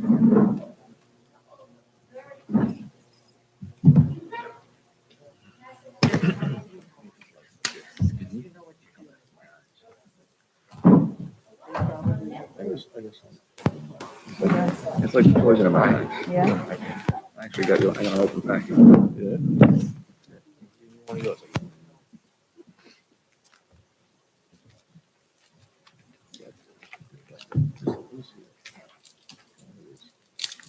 Okay, I believe we're up to our junior senior prom update. So we know that some of the guidelines have been changing. It's really hard to keep up with the changes that happen. However, the plans for the end of year events were made a while ago. Reservations were made, and they are difficult to change. So right now we have a junior banquet that's going to be on June 22nd at the Inn at New Hyde Park. That's from 7 to 11 p.m. And then we have a senior banquet on the 24th at the Stewart Manor Country Club, also from 7 to 11 p.m. The events were separated based on the guidance at the time that New York State had that was limiting indoor gatherings to 100 people without the need for a negative COVID test or proof of vaccine. So each banquet is only open to students from that class, and as almost every school district has done this year, they've limited outside guests. So we're thrilled that we're able to have a prom, a banquet, and something for the juniors as well. So I know that, we're doing the best that we can under the circumstances, and I think it will be two great events for our juniors and seniors. Graduation update. So we are moving forward with plans for the graduations, even as the guidelines seem to be changing and may change again. We're not sure. We know that for outdoor gatherings and for weddings and things like that have changed, but actually the graduation guidance is not the same, does not meet the same criteria as weddings do. So as it stands right now, 8th grade moving up is going to be, 8th grade moving up at this time is going to be a virtual event. It's an important event for our students, but because of the difficulty in scheduling and finding a place and rain dates, they're going to continue. That event will be virtual for this year. 6th grade graduations are scheduled for the dates that are on the calendars, and I'm confused by this. They were looking at Memorial Park and also considering possibility of doing them indoors at the high school, depending upon the numbers that have been adjusted. So no final decision has been made for that. Award ceremonies are going to be virtual at the high school. The senior award ceremony, I believe, is June 16th, and that's Raymond Center will be virtual awards events. And Mr. Schaefer has been looking at various different options for the high school graduation. We have had conversations with the village of East Rockaway, doing it at Memorial Park. We would need to rent about 400 chairs. That is the current challenge of trying to get rentals. And I'm not sure if all 400 would fit in Memorial, or we would have to consider two options. We would also have to consider a rain date because obviously these are all outdoor locations. We've also spoken with Lynbrook School District, and they have offered their football field at Marion Street School, and that's another option. And again, we would probably have to change the date of our graduation because their graduation is that evening. And I did speak with the superintendent, and Mr. Schaefer spoke with the high school principal there, and they were very kind enough to offer that to us. Mr. Schaefer also looked into Hofstra and CW Post, and the costs were really astronomical. About $17,000 for Hofstra, $12,000 for Post. That's really a lot of money. And, I know for our students, it's, where they have it is important. They want one graduation rather than two. And so that's what we're hoping to be able to find, one location that we would be able to have everybody together. The Lynbrook field we would be able to do that. And Memorial Park, I actually need to check if we would all be able to fit together for one graduation. Mr. Schaefer is also looking into Bay Park. There's quite a lengthy permit application for that, and so that's pending. Mr. Councilman D'Esposito also offered the parking lot at Hewlett Point Park. We already have the showmobile on reserve for that day, so we do have a couple of options, and Mr. Schaefer will be finalizing it. He's going to do another survey for parents and students, and I know the students weren't thrilled for whatever reason about certain options. I won't say which and what, but and prefer other options. But their priority is that they have one graduation rather than two. So we're going to go for that. Hopefully, find a location that will accommodate the entire graduating class with as many guests as we can and faculty and staff. That's great that you're gonna keep that as a high priority, keep them all together, because I think that's the only thing that we really can offer, that we weren't able to offer last year. And this is now a normal resemblance of a class graduation. So the best we can do, even though we can't have it on our own property because of, what we're going through here with the bond, to keep them all together, that's great. So again, we'll take opinions into account. I know Bay Park is certainly an option, and, Lynbrook would be an option as well. I know it's not our school district, but for the moment, we could hopefully bring some orange and black banners and decorate if that winds up being the choice. And they're being very good neighbors to help us out, which is lovely. That's great. So, I just think the expenses, we were hoping that some of the Nassau, Mr. Schaefer called everywhere, Westbury Music Fair, which is not even called that anymore. They're closed till September. Malloy College, a lot of the schools are not renting out their spaces. Nassau Coliseum, I forgot what the concern was with that. Yeah. Some of them were, $17,000 for one day is a lot of money and not something I think is a prudent way to spend money. So I'm sure it will be beautiful wherever we have it, and hopefully everybody will be able to be together. Summer camp update. So I think that was the recreation camps and programs that Mr. Lores offers. We're going to be able to house all of them. They will all actually take place at Rame this year. Rame's going to be one busy place. The rec program will be there. The baseball camp will be there in the last week in June. The softball camp will be there, and the basketball camp, unfortunately, because of the work up here, that will need to be run at Rame as well.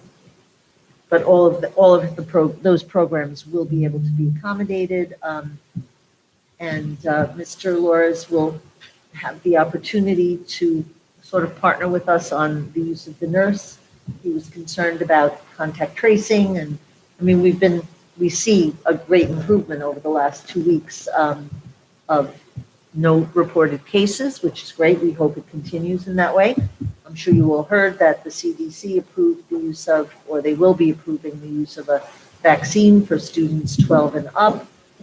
And hopefully that will make a continued difference in, the health and well-being of everyone in our school community. But we did offer that. The next item is a change in the junior, senior high school principal secretary position. I'm going to let Mrs. Creo speak a little bit about that. Sure.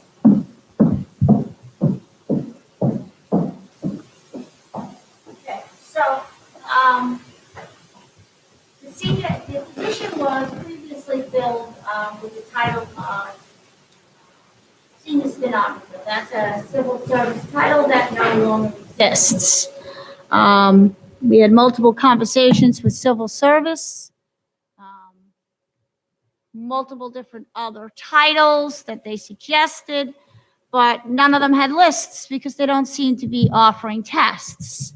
One list that they did have was the clerk typist, which was a list significantly less than a senior stenographer. We canvassed 538 candidates and could not identify one candidate that had the experience and needed to be successful in this position. It's a pretty important position. In the meantime, Ms. Fazzi had been looking at various lists and had been contacting other schools to see what they've done because the senior stenographer list test has been gone for now, I think 2 years. So we're not the first school by far who've run into this. They pointed us into the direction of an administrative officer position. We put our job description into civil service. As typical, civil service took good 3.5 weeks to review it, get back to us, and said absolutely, it's in close alignment to what a high school principal's position would be. It had a good list, 122 candidates. We decided to canvass all 122 candidates and stop fooling around because we've been without somebody for well over a month. We got 14 candidates, 7 that appeared very promising. We interviewed 5. 2 of them were very strong candidates, and those 2 are being called back at the end of this week for final interviews. And we hope to have an appointment on May 25th.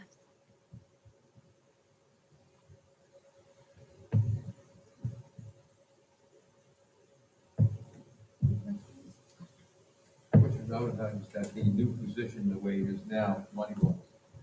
Sure. It's $2,200, actually $2,261 more in a starting salary than the previous senior stenographer position would have been. That's no longer available. But ultimately, it is a cost savings of well over $20,000 between the person who retired and a new applicant because of the step.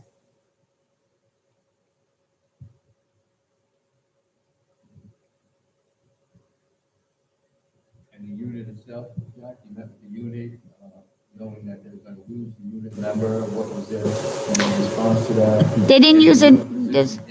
It's In in that unit, absolutely. It's on the May 25th agenda. I met with the unit president prior to even utilizing the list. We agreed upon where the placement should be on a column already inside their contract. And an MOA has been drawn up and will be approved next week at the May 25th. They will be inside their unit.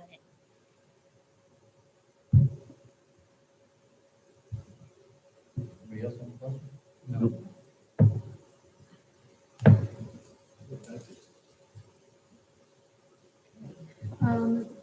The condition of the elementary athletic fields. There were some concerns expressed by community members and trustees, and Mrs. Creo is just going to share what the plan has been, and the plan will be moving forward. So obviously there was an incident on the softball and baseball fields on Monday, May 3rd, which is a result of a miscommunication at multiple levels. This oversight was with the maintenance scheduling that was identified, and I have addressed it. I place procedures and protocols in place to prevent this from reoccurring. I do have another plan that I will be looking into for greater oversight. And once that has been finalized, I will be certainly willing to share it. I do apologize for any disappointment this caused to both our students and community, and can assure you that this will not happen again.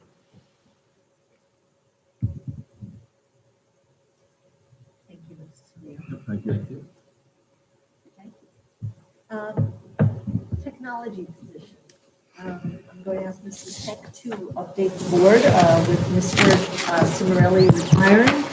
We do have two technology education teachers, industrial arts with CPD certification. And as we're moving forward, we have a little bit of a broadened vision for that position. I'm going to ask Mrs. Heck to update the board. Yeah, good evening again. Yes, so we do have two technology teachers who've been in the district a long time. Technology education has really evolved over the last number of years. The certification was initially, many years ago, an industrial arts certification. The instruction surrounded that type of wood shop, production systems instruction, and then has evolved into much more of the use of technology, computer-aided design, robotics, things like that. And we have continued to change our instructional program to be in line with that. So now with Mr. Cimarelli's retirement, we've been looking at what our needs are, what our students' needs are, opportunities for our students in the future with both post-high school planning, college options, career options, where the best opportunities lie. And in the area of technology, we really have a broad spectrum of possibilities for students to explore interests in high school and also to have opportunities to engage in potential careers that really span all levels of education beyond high school. So the New York State also at the same time has really provided us with a lot of flexibility in how we provide coursework at the middle school level, which used to be much more structured. We used to have to provide students with specific technology courses and also home and careers coursework and business options. And now there's real fluidity, especially with the merging of science, technology, engineering, arts, and mathematics in STEAM programs. And we've seen, not only in our school districts, but in surrounding districts, a lot of schools merging those areas and then providing opportunities for students to really have, rich exploration, particularly starting at the middle school level. So what we're doing, in addition to that, just before we even move forward with what we're doing, we also have a challenge in finding traditional technology educators, because there aren't that many programs out there, and there just aren't the graduates and the number of applicants that are available.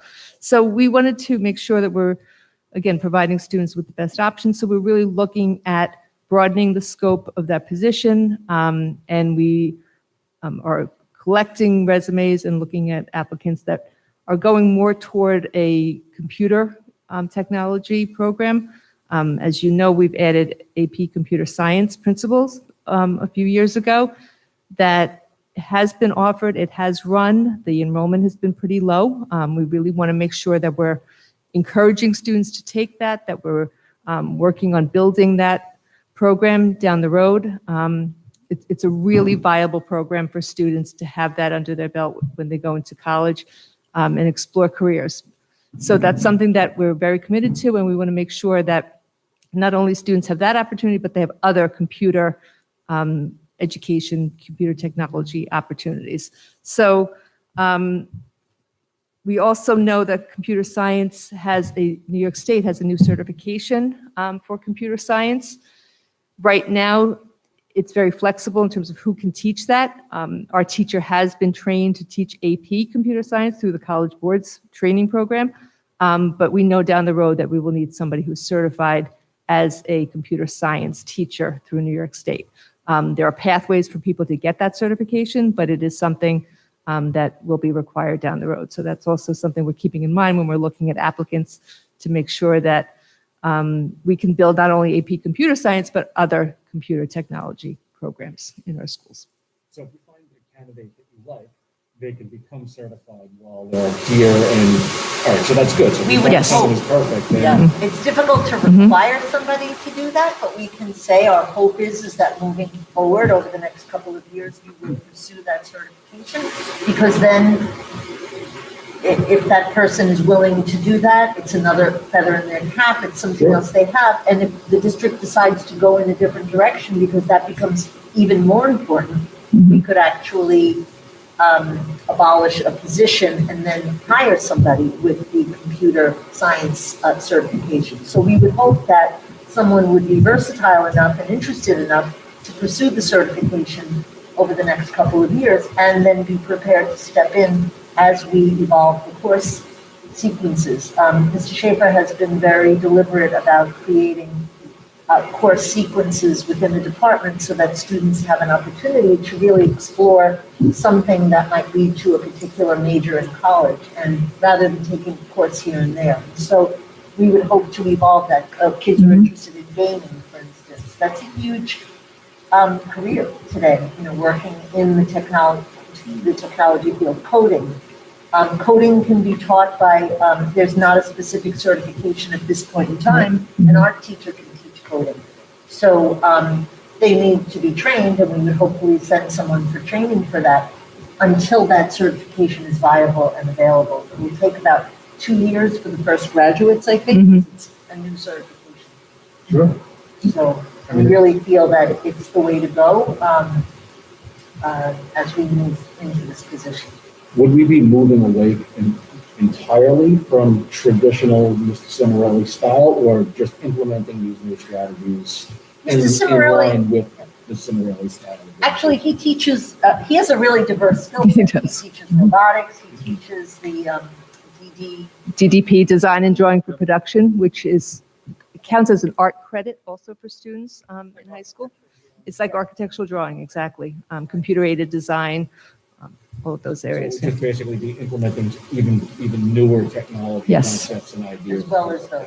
Exactly, And we still will have the other, Mr. Howard, who is also, has the certification and can meet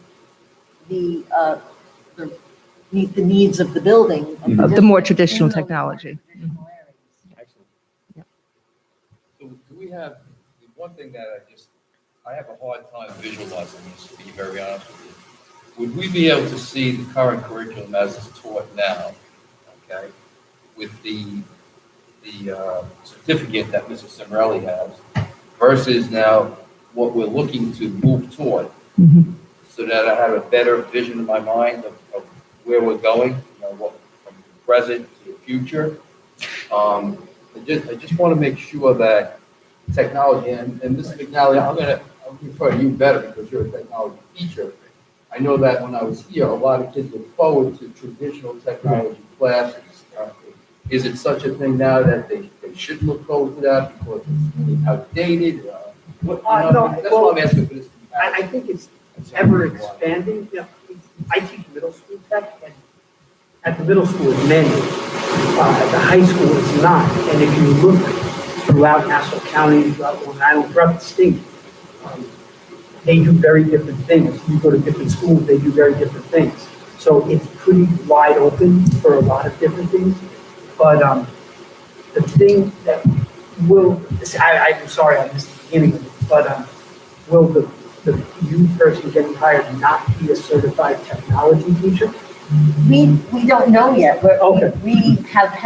We already posted for the position and did not get qualified candidates. Technology teachers are hard. Hard to find. find. So we can still offer traditional technology courses in Mr. Howard's schedule. He has, because these courses are not full year, everyday courses. They're every other day.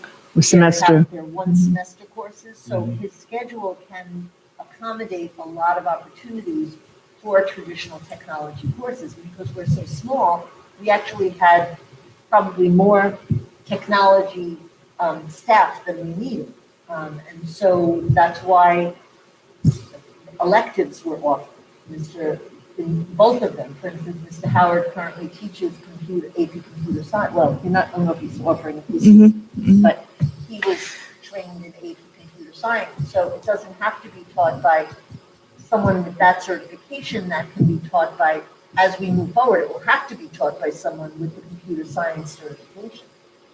He won't be able to teach that AP course and going down the road because it's a new certification that's offered. Will be required to have someone who's certified in that to offer those courses.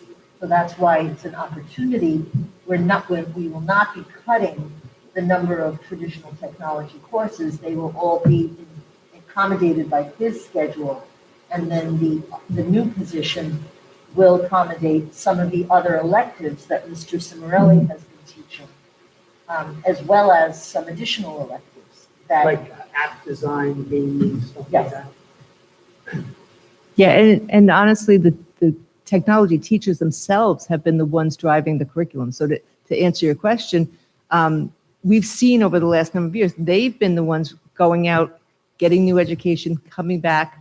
That's where robotics came into play. That's where introduction to engineering came in to our curriculum. That's where into our offerings. That's where architectural drawing. It's been an offering for a few years, and it's finally getting some legs, and we're seeing students enrolling in that.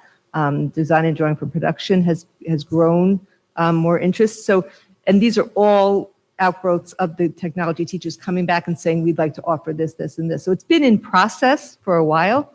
They were the ones who came in and drove the AP Computer Science Principles course to be an offering and to run. So we're just following that evolution and seeing what the next steps are. And we know that, again, the state is going to require the certification. We know that the jobs across the board are in technology. And so we know even the students who've gone traditionally to a CTE program at NASA BOCES, the prerequisite skill set that they need to bring there is very different. And also what they're graduating with in terms of skill set is much more based on technology than ever was, whether it's, an auto program or any other skilled program. So it's a highly, it's a higher skill set across many of those CTE areas. And it's a position that will have to evolve. So Yeah. if the person is not interested in going for the certification, it might wind up that it would become a .4 position, and then we would hire a computer science, someone with a computer science certification, because we will have to go in that direction. So this gives us the option to broaden the scope of that position, because some of those courses can be taught by art teachers. So the gaming course, the multimedia. The design, multimedia, which was originally video production. They can be. Yes. They can be taught by. There's a lot of overlap. 3D printing, UX design, any kind of like augmented reality, Yes. building, like a lot of that translates Right. into a visual sensibility. So that's great. And that's the vision. Yeah. It's to sounds really great. broaden the offering. Can we, I just go back over this, because I'm a little confused out. Currently, right now, we're looking to replace the technology teacher with what certificate? We advertised for technology education, which is the same certification, and or art. We advertised for both. Technology education, or art. So we're willing to accept an art teacher right now for If they have- technology, for the rest of this, for the technology position? If they have the skill set that they can assume some of the courses, some of the elective courses that are currently taught, that technology education certification is not required for. And that's not teaching out a license.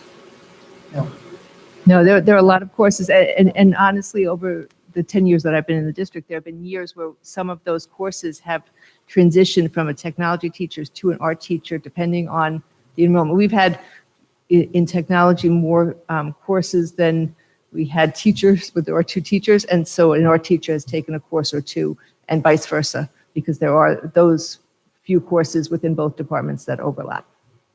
Yeah, I just have I guess my mind is set is that when you have somebody that has an art degree versus somebody who has a technology degree, I think the mindset is different of the individual. It is. I think that a Okay, thank you for that. It is. Because I don't know that. No, it definitely is. Okay. So in order to then pick up the whole technology end, to me, it seems like, because what you just said, it would be tougher for that art teacher to really You'd groom have to focus. technology that's we're trying to introduce to these students, that Nick Cimarelli, who had the opposite. He had the great technology background and he had the additional courses. So I'd be very, I'm just really wondering about the reverse of this. It's reverse order, what we currently have right now. So I'm a little concerned because one of the things that I've always been concerned with is that hiring people who are not yet certified and saying, okay, if you get it. Doesn't always happen that way. And then we've lost 2 years of grooming somebody, and saying, well, you didn't get it, so we're not going to give you tenure. I'd rather us go with that technology person, and then with the high, if they have the art behind them, that they can go in that direction. I know what we're saying, and Pete, I think you alluded to this, that they're tough to get. Yeah, they're hard. Yeah, well, we need a backup plan, because if we can't find someone who's certified I'll do it. in technology education, it's a very real possibility that we may not find someone who is available, because districts who have tried to hire in the past several years have really, really struggled. They're not candidates out there. And so we need kind of a backup plan to carry us until this new certification, there are candidates who are certified, because it's not even yet a certification. It won't be for 2 years. Well, it came out in 2018, but it was introduced, but I don't think anybody who's earned it The yet. test is Available, yeah. available, No. and yet the certification, according to Ryan, when Ryan this was explaining this to us, we won't really have viable candidates yet. Is So, that in computer science? Yes. yes. Yeah. And so, and again, I think there will hopefully be, but there may not be as many candidates for that too, because when you think about it, and we've struggled with this too, people who want to go into the computer science field don't necessarily choose education. They're choosing private industry because there are so many opportunities, and the salary is very different than the teacher salary. And so people who otherwise would have chosen to go into education in those fields are now choosing to go in a different direction because of the money, because of the opportunity, because of the whole industry. Google, Microsoft, working for Venmo, and working for all of these companies that all need software designers and computer science backgrounds. And so it may be difficult to even find, and hopefully there will be educators who are interested in going in that direction, or people who are education majors who choose that option now that it's available because they're interested in that field. So our current posting right now, we posted on OLOPS already, correct? And we posted for technology education, okay? Yeah. But we didn't post anything for an art. I may have the posting here.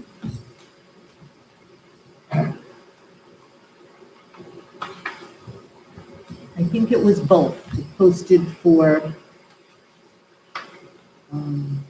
technology, media, arts teacher. That's not, see, what scares me is if you use a technology education teacher, I don't think you ever get it back. And it's like, as a technology teacher myself, I think once you lose a teacher from a subject area, it's hard to get that back. See, that's what I was trying to say. Yeah. By me saying the opposite of what we have right now, where we have a tech guy who has art skills and is able to deliver that way, I'm finding it hard to understand how we can have the art person who can transition to the technology part. And that's why I'm a little leery about this type of a posting going this way with technology. Well, it says or, and I think we really felt we needed to have a backup plan in case we don't. We actually do not right now. There were only 4 people that applied with the certification, and they were not really qualified people. Some people that we would be interested in. So have we done anything else on sending out, other than OLOPS? Yes, we have not yet, but we will. We have to look at posting in the New York Times or Yep. looking at other opportunities. So- So the But, you whole know, curriculum is changing? No, no, I think we're looking at expanding some of the offerings down the road. So, Um, okay, yeah, But I'm sorry. it's I going to missed it. depend on the skill set that the Right. individual has, because as you said, districts interpret this very differently across the state. And so we hope we will get a teacher that has ability and interest to offer more than traditional. I mean, Mr. Cimarelli is hard to replace because he has, and, you know, he spearheaded our robotics program, which has become a program that became a model for other school districts. So not every technology education teacher is going to have that skill set. We need that skill set because it's important to our program. Well, So, and what you just said though, see, my mind is, okay, so now we got that technology guy. He doesn't have that skill set yet, but he's gonna develop it just the way the other person will develop that skill set. Yeah, that's why I'm having a hard time with this, because I've always believed that technology teachers, as we all know, are very difficult to come upon, but they're also brilliant in what they do with kids because they engage them so much. And our students in East Rockaway have always taken a very, very, big interest in the area of technology. It's a You know, fun and class. some of them have gone on to be teachers in technology. I know we have 2 out there right now in other districts that are teaching. So I'm not that It's I'm how we not quitting, advertise. but what I'm Mhm. saying is the advertisement now, as we have it, I'd like to see us advertise in other venues other than Olon's right now to try to make this draw a little bit better for the technology educator first before we consider going out over the way. I just would say that 2 years down the road, we don't need 2 full-time we will not need 2 full-time technology teachers. 2 or 3 years from now, we will need someone who is certified in computer science. So again, this could wind up becoming a part-time position and then adding someone who has computer science certification, or encouraging whoever, if we find someone, whoever has it, to go for the certification to keep the full-time position, because There's we also will another need thing, someone with computer science certification Yes. down. That's Yes. not That's an without option. question, right. We need that. So we can hire somebody and they can choose to go and become certified, or they would risk becoming a .4. I don't want to speak about anybody else's retirement plans, but, course options and opportunities do change as the times change, and we want to keep up with what we can offer our students, and that will be a required certification. Right now, it's not required, it will be, so we will have to go in that direction at some point. You were gonna say something? I don't want to say something. You sure? So I just phoned a friend, which is her wife, and she was mentioning that this new certification, you can actually be grandfathered in from teaching it for X amount of years. I didn't read how many years she said, but it could be, I think, 4 years of teaching tech that you could be grandfathered in to have that certification, so to speak. So you may find a candidate out there that has the level of experience you're looking for as a proper tech teacher with a computerized background. So it may not be as impossible to find if they don't have that certification, because they may not actually need it, because they will already be grandfathered in as that qualified, obviously, qualified. Just food for thought.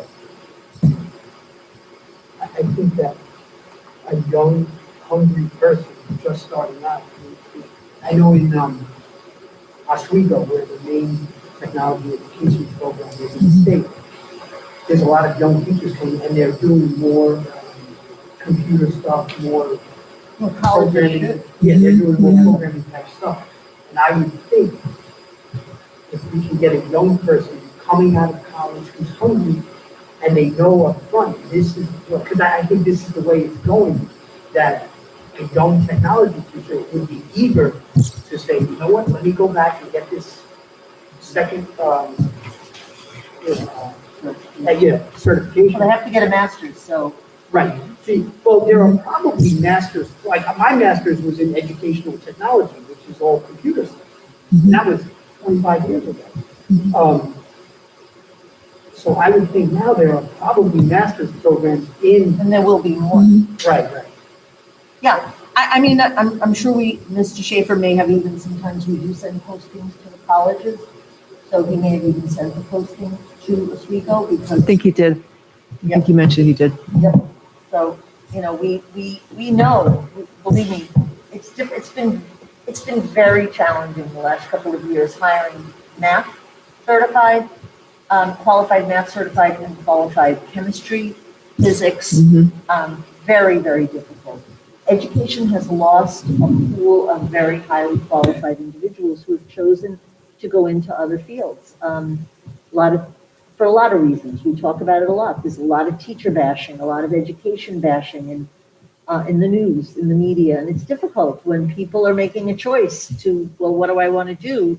There are so many opportunities in technology that every company hires somebody as a chief information officer or chief technology officer. And then there's all of the technology startups that are very attractive to young people.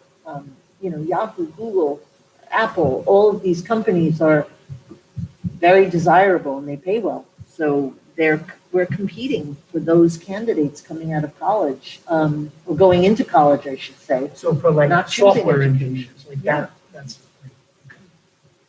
So we will continue, that is the priority. We were just hoping to have, we don't want to wait until the end of June and then realize we don't have a candidate and then, have to.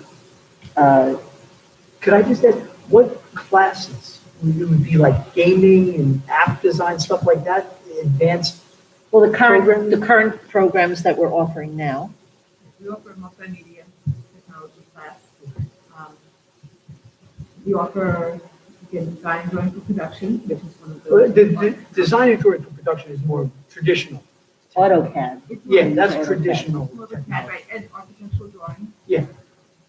And then, but as far as the new stuff. Robotics. Yeah, robotics, but that has kind of become just mainstream tech too, because I teach robotics, I middle school robotics. It's not probably not as advanced. Well, we would like to offer even a sequence in robotics and coding so that we can have some advanced courses for students to expose them to so that they can be better prepared in college and also understand what the careers are. There's kindergarten. They can be doing simple coding. I think Mrs. Healy does coding, and I don't even know, Claire, if you do a little coding with the. Yeah.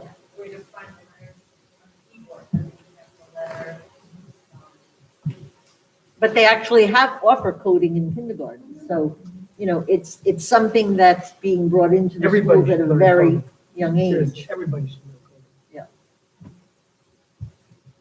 So that would be the plan, is that to offer the same courses we're currently offering, as well as the opportunity to expand in a few other directions in terms of electives and course sequences.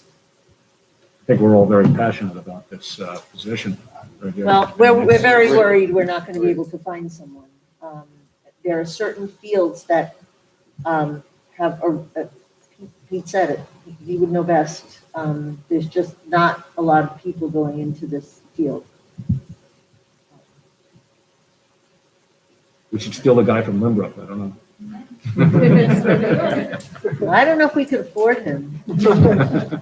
He turned us down many years ago, by the way. Bring it right up. Yeah, guys, I can retire in 6 or 7 years. It has been the plan to hire someone with that certification. So Great. the art was just the option in the event we can't. Yeah. Trying to call some people. Okay, hiring committee participation protocol. Okay, so I received a question from a board trustee about how parents are selected for interview committees. And we reach out to the PTAs and ask them for representatives who want to sit on hiring committees. Generally, it's for only administrative positions. And PTAs recommend, give us the names of people who are interested in sitting on the committees. And that's the way we've always, done it. It seems to be working. I guess my question would be, does it seem to be that the PTAs are sending the same people all the time to be on committees? No.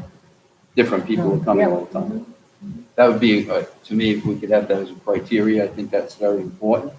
Because just as we wouldn't want to keep the same people on a hiring committee that work in the school, because you need a diverse group of people that you're hiring. And more diversity you can bring onto the hiring committee, will assure you of that, instead of the same people on there at all times, because you're sort of looking culturally, you develop something in you when you're interviewing people, as we all know. When you get into this kind of a group, and there's certain qualities that Don Volpin's going to look at somebody, and Lisa Ruiz is going to look at somebody else and their qualities. So if they're always represented on that committee, it sort of taints the committee. So if we could always have the PTAs, bring in different people all times, I think that would be really good balance over that. How would people in the community who want to get on hiring committees, how would they do it? It's a good point, or a good question. It would be very difficult to not do it through a filter in some way. I mean, for me to put out a call for people without me having criteria, it would be difficult for me to select people. You wouldn't want it to be first come, first serve. You wouldn't want it to be, I certainly wouldn't want to be tasked with just picking people. And that's why if it's for, when we hired the Center Avenue principal, we went to the Center Avenue PTA and they selected people to be on the committee who volunteer. The same way teachers, we ask the union, we go to the leadership. So we ask the ERTA for teachers when we have any committee. We don't select the teachers unless it's a very specific, we were hiring a technology teacher, we would of course include the technology teacher, the other technology teacher on the interview committee, because they have the expertise we don't. Same thing, we're going to be hiring a Spanish teacher. So we would have the Spanish teachers sit in that case, but all other teacher committees or administrator committees, the teachers volunteer through the union, the clericals volunteer through the clerical. We go to the president of each unit and ask them for representation. That's just. Is there anything that qualifies the people for the hiring committee? And I know you said it was picked from the hierarchy of the PTAs and things like that, but is there anything that qualifies them, or is it just they're on the committee and that's they want to be a part of it? I don't know if the PTAs use criteria. The union, sometimes people just are too busy. Sometimes they have childcare issues. The interviews are usually held after school, so time is an issue. We've not established specific criteria. We do leave it up to the units to pick the people that they think are best suited to sit on a particular committee and have an interest. And I think that's fair, because they are a stakeholder group that I don't want to micromanage that process. No, I feel that understand. each stakeholder I'm not should- suggesting you to micromanage. Yeah, no, I'm just saying, I think that the stakeholder group should be the one to select who they want to represent them. And, most parents have if they belong to the PTA, they can express, and people do know that it's coming up when they know a principal left, and they know they'll start asking around. They don't ask me because they know it goes through the PTA. So I think we've had a pretty diverse group of parents. Have some parents showed up on a committee more than once? Possibly. But I think they do try to give their people different opportunities who are interested. How do other districts do it with hiring and things to that? I think we did it this way, Just like ours. in the same way, in every district I've been in. We tap the PTA for parents, and, it's the leadership. They are the leadership in the community. So people need to be more involved in the PTA. They would like to be involved in something like that. Right, and express that to the PTA that they would be interested in. If somebody says, I never gotten an opportunity to serve on a hiring committee, so you never really made that known to the PTA. And I think the PTAs then, in their meeting somewhere in a constant agenda, should make mention that they have, needs for people who are interested in joining hiring committees during the course of the year.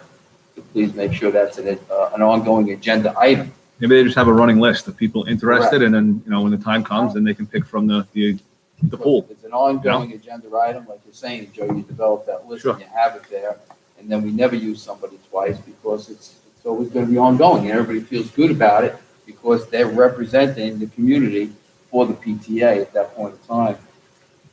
I just think that, and again, it's transparency, I think that we're looking at here. I think that some people, because they don't know the process, assume, and they assume wrong, and I think transparency, what better transparency than at every PTA meeting, there's a standing agenda item, and it says hiring committee. You know? Thank you. Okay, so door hardening, I put this in the update, but I just wanted to bring it up in case anyone had any questions. There was a memo or regulation passed by New York State that permits schools to allow vision panels to be covered and doors to be barricaded in an emergency. In the past, we were not allowed to cover the windows and barricade doors, and now because school security has become obviously a priority, we are now able to do that. If you notice, we've had the panels that cover part of the window because all doors, classroom doors must have a window. That's in the regulations. And so we cover part of it with I forgot what it's called, but anyway, it's a clouded film that we put over it. And then the kids have to go behind a certain line that's put down on tape so that if someone looks in the window, they can't see the kids who are behind the safety line. Mhm. So that's where kids assemble when we have a lockdown drill. Now we're allowed to cover the windows, pull a shade down. So we will be looking into, if the board approves the resolution, we will be looking into approved shades so that they can be pulled down, as well as putting some soft, not these hard, there are some devices that parents have actually asked us that are not really recommended and they were not permissible, but they are kind of a metal bar that you secure to the door that prevents the door from opening. Yeah, We've I've had seen parents ask us about them. Barricade. Yes, I did reach out to Altaris. They said they do not recommend those, but they recommend, softer door stops. Cover door stops. Right. To put them in the door, and that really is the best strategy, along with the window shades. So Jackie's going to be looking into ordering the window shades that can then be pulled down in the event of a drill or an emergency. So if the board, but in order to include it in our building level emergency plans, we need the board to pass a resolution allowing us to do so. So that is the resolution that's included. It's school security and door hardening.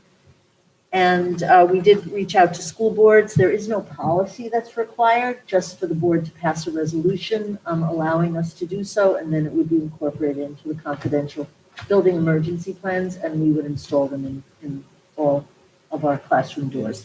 Great. Yeah, just the one comment, years ago, I think everybody would remember, we did have shades on those doors. And they were inevitably always ripped off because it's the perfect spot. Kid's hand goes on the door and the shade's there and it comes right off.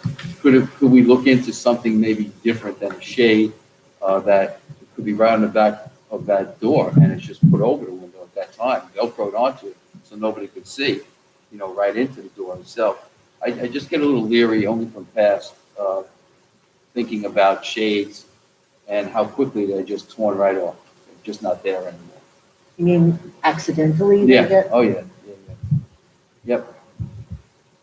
Yeah, obviously we need something that would be there quickly to be installed. We'll speak to Altaris. Basically, they were recommending this particular shade. I don't know what the mechanism is. We don't have samples of them yet, but we will certainly look at them and see what options are there. Okay, anybody else? Any other concerns that are maybe not on the agenda that you want to bring up tonight? Okay, what time is it? 8:25. 8:25, so I'd like to bring this part of the meeting to closure at 8:25. Can I have somebody bring it? So moved by Mr. Nally, second? Second. Second by Mr. Kilgus, all in favor? Aye. Aye. The board is now going to go into an executive session. Okay.